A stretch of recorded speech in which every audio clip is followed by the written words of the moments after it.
Live look here in Atlanta, courtesy of EarthCam, where we're learning more about that RICO case down in Fulton County. Former President Trump facing several charges there, as well as other co-defendants within this election interference case. We're learning that some of these charges or these counts within the case have been dismissed. Yeah, some again linked to that phone call Trump made to the Georgia Secretary of State. Judge Scott McAfee overseeing the case just now making the decision. Trump, however, still facing other charges, and it comes at a time when we're awaiting a decision on whether the Fulton County District Attorney, Fani Willis, is actually going to be able to prosecute Trump and those other co-defendants.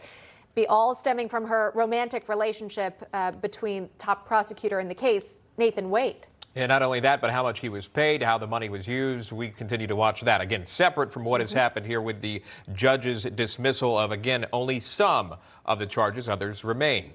National Correspondent Mike Carter live in Atlanta. He has details in this breaking news. Mike.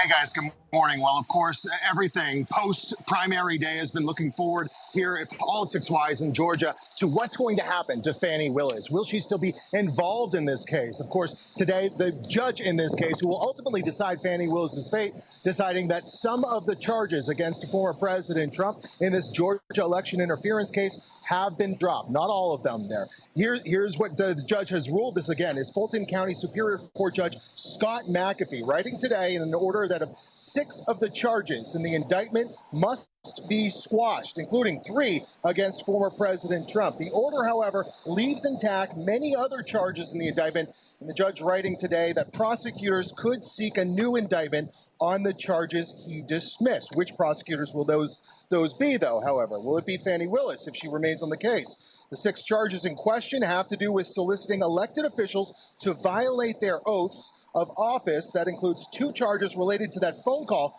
Trump made to Georgia Secretary of State Brad Raffensperger, a fellow Republican, on January 2nd of 2021, 4 days before January 6th.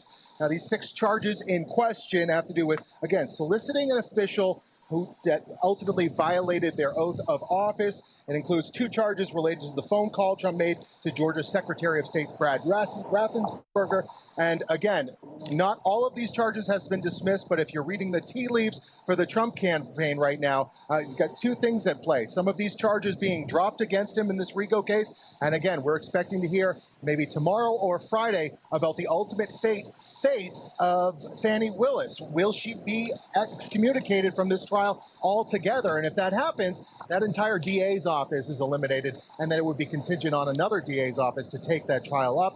Right now, it's all good news for Donald Trump today, at least in Georgia. Back to you.